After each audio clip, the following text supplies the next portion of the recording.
Good morning, students. Our today's topic is India of My Dreams. Now, it is the chapter written by Mohandas Karamchand Gandhi. ठीक है, according to him जो education है, education जो है it is the synonym, ठीक है, with character building. और जो एजुकेशन है it will change the perception and mindset of all Indians. यही एक ऐसा माध्यम है, एक ऐसा मीडियम है जो जो सालों से बने परसेप्शंस होते हैं, जो माइंडसेट होते हैं, हम इंडियंस की बात कर रहे हैं, उसको चेंज कर सकते हैं। Now India of my dream will play a vital role in transforming the world and our country will become a super power, a power to reckon with. Can India of your dreams be any different? तो education is the only source जो इस world को बहुत ज़्यादा powerful बना सकता है। ठीक है, now let us read the chapter. Everything in India attracts me. It has everything that a human being with the highest possible aspirations can want. ठीक है, यहाँ पे वो बताते हैं कि हिंदुस्तान की हर चीज़ मुझे अट्रैक्ट करती है। उसके पास हिंदुस्तान में या इंडिया में ऐसा सब कुछ है जो क्या करता है, एक इंसान को, ठीक है, एक ह्यूमन बीइंग को जो एस्पिरेशंस होती हैं उसकी या जो गोल्स होते हैं, वो जिस तरह के गोल्स चाहता है वो सब है हिंदुस्तान में। ठीक है, I feel that India's mission is different from that of others and here Gandhi ji is saying that कि आई फील कि जो इंडिया का मिशन है वो टोटली डिफरेंट है अदर्स से। India is fitted for the religious supremacy of the world. ठीक है, जो इंडिया है वो बेसिकली हम देखते हैं कि उसके जो रिलीजियस फेथ है वो बहुत ज़्यादा है। There is no parallel in the world for the process of purification that this country has voluntarily undergone. ठीक है, and no one is parallel with this country.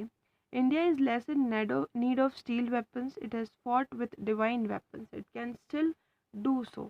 ठीक है, वो यहाँ पे बताते हैं कि जो हिंदुस्तान है, जो इंडिया है, उसको स्टील वेपन्स की कोई ज़रूरत नहीं है। ठीक है, उसने अपनी कई लड़ाइयाँ डिवाइन वेपन से लड़ी है and still doing it so. Other nations have been votaries for the brute force. ठीक है, जो दूसरे नेशंस हैं they are having the forces, they are having the persons who love to involve in physical strength only and not in thought or intelligence. They are having the brutal force.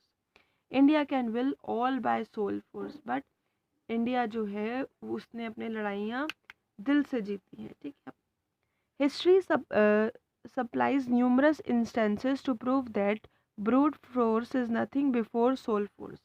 और इतिहास इस चीज़ का गवाह है। ठीक है, ये कहा गया है कि इतिहास इस बात का साक्षी है कि जो सोल फोर्स होती है वो कहीं ज़्यादा भारी पड़ती है ब्रूट फोर्स पे।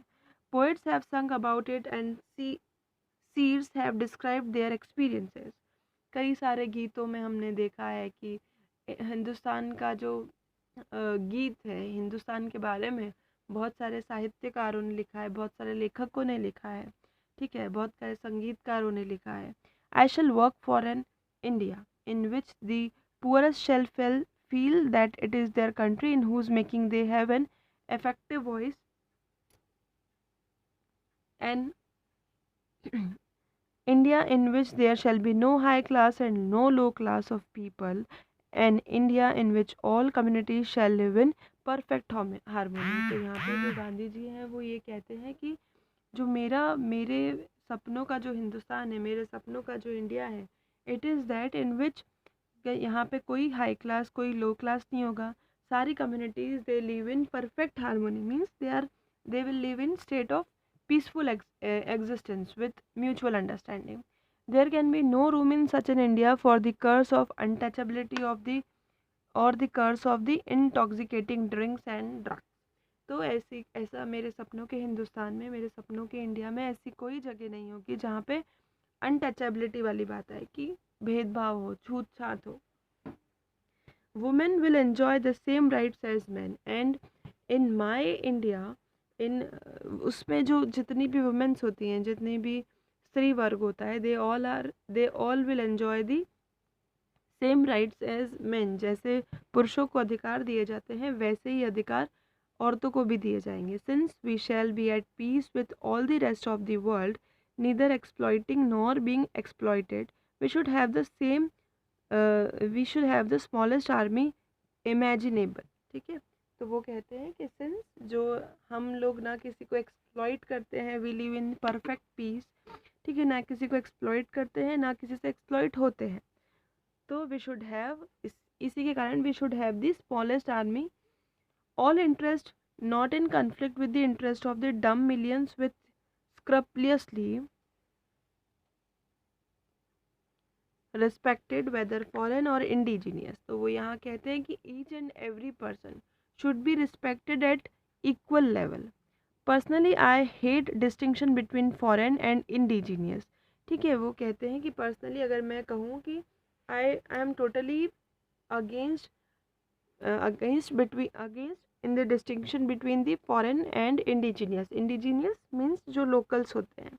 This is the India of my dreams, I shall be satisfied with nothing else।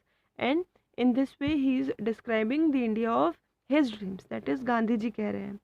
India is one of the few nations on the earth which have retained some of their ancient institutions although they have been overlaid with superstition and error। ठीक है, जो India है एक ऐसा, it is among the some of the few nations धरती पे जिसके पास अपने बहुत सारे एंशियंट इंस्टीट्यूशंस हैं। ठीक है, हो सकता है कि बहुत सारे institutions they are overlaid with the belief that the particular, मतलब वो जो सुपरस्टिशन वाली फीलिंग होती है, ठीक है, वो हो चुकी, but she has hitherto shown an inherent capacity for purging herself of error and superstition। But anyhow it had shown that कि इतना होने के बाद भी it is having the permanent part of something that can not be removed। ठीक है, my faith in her ability to solve the economic problems that face her millions has never been so bright as it is today। तो यहाँ जो हर है, हर specify कर रहे हैं वो इंडिया को, ठीक है, कि जो इंडिया की एबिलिटी है to solve the economic problems that face her millions have never so bright as it today. I would like to see India free and strong so that she may offer herself a willing and pure sacrifice for the betterment of the world। तो वो यहाँ पे कहते हैं गांधी जी कि मैं चाहता हूँ कि जो इंडिया है, जो भारत है, जो हिंदुस्तान है, वो फ्री हो जाए एज वेल एज इतना स्ट्रॉन्ग हो जाए कि so that she may offer herself a willing and pure sacrifices for the betterment of the world। और दूसरों की भी हेल्प कर सके। अगर वो खुद अपने आप से फ्री हो गई, अपने आप से स्ट्रॉन्ग हो गई, तो it will be used for the betterment of the world also. India's freedom must revolutionise the world's outlook upon peace and war. ठीक है, जो इंडिया का जो इंडिया की जो फ्रीडम है ये रिवोल्यूशनाइज करती है कि how to spread peace among other countries। Now आगे ब्रीफ करते हुए गांधी जी कहते हैं that I want India's rise so that the whole world may benefit. मैं चाहता हूँ कि इंडिया ग्रो करे and just because of it the whole world get benefit.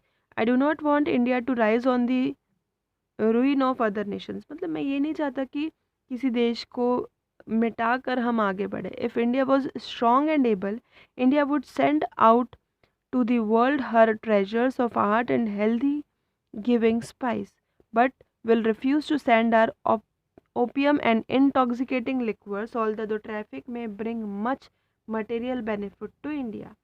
ठीक है, इंडिया जो है वो इतना स्ट्रॉन्ग है, इतना एबल है that it will benefit the others। ठीक है, and it is having the highest collection of valued objects। और मैं चाहता हूँ कि उसको उसी से फ़ायदा हो and not because of the liquors. ठीक है, अगर हम दूसरे देशों में लिक्वर्स भेजते हैं तो हो सकता है it will bring much material benefit to India, but I am not in favour of this. Instead मैं ये चाहता हूँ कि जितना भी जो कलेक्शन है, जो हाईली वैल्यूड ऑब्जेक्ट्स का जो कलेक्शन है, उसको अगर हम बाहर भेजें तो it will have an another impact. India's destiny lies not along the bloody way of the West, of which it shows signs of tiredness, but along the bloodless way of peace that comes from a simple and godly life। जो India का जो भविष्य है, it doesn't lies on the west कि भैया खून खराबा करके ही हमें जंग जीतनी है। नहीं, जो उसका भविष्य है वो है ब्लडलेस वे ऑफ पीस में, that comes from a simple and godly life. ठीक है, बिना खून खराबे, बिल्कुल शांति से हर चीज़ को समझना और समझाना। India is in danger of losing her soul, she can not loss it and live. ठीक है, but nowadays what India is facing that it is having a danger of losing her soul, and after losing it she cannot lose it and leave it. She must not therefore lazily and helplessly say, I cannot escape the onrush from the west, I cannot escape जो मैं उस चीज़ से भाग नहीं सकती जो waste से जो कल्चर चलता आ रहा है, मेरे खुद के देश के लोग उसे फॉलो कर रहे हैं, तो how can I overcome with this.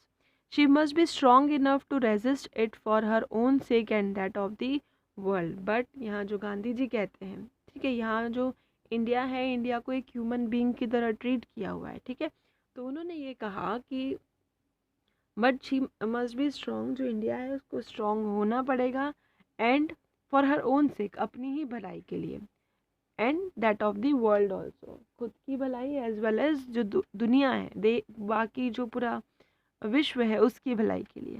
When India becomes self supporting, self reliant and proof against temptations and exploitations, जब इंडिया क्या हो जाएगा, सेल्फ सपोर्टिंग हो जाएगा, सेल्फ रिलायंट हो जाएगा, और जितने भी जो टेम्पटेशंस होते हैं, दैट इज़ जो डिज़ायर्स होती हैं, ठीक है, उनको प्रूव करने के लायक हो जाएगा, and exploitation, she will cease to be the object of greedy attraction for any power in the west or the east, and will then feel secure without having to carry the burden of expensive armaments। ठीक है, जब India जो है it will become very much self supporting हो जाएगा, तब हमें क्या करना पड़ेगा, जो ईस्ट है जो वेस्ट है, they got very much attracted toward India, and then the India will feel very much secure. ठीक है, without having the weapons, her internal economy will be the strongest bulwark against aggression. ठीक है, जो उसकी internal जो economy है, जो internal पैसा है, not in terms of money, जो इंटरनल इकोनॉमी है, will be the strongest bulwark against aggression, with it is the defensive wall. जो हमने डिफेंसिव वॉल खड़ी कर देंगे हम इंडियंस, ठीक है, अगेंस्ट द एग्रेशन, गुस्से के अगेंस्ट अगर हमने डिफेंसिव वॉल खड़ी कर दी, then it will be termed as the internal economy for the India. This chapter is basically written by Mohandas Karamchand Gandhi ji, ठीक है, and these all are the words which has been said by him, and this is what he want to be India like। ठीक है, तो India of my dreams। I hope you all understood it। Thank you and have a nice day।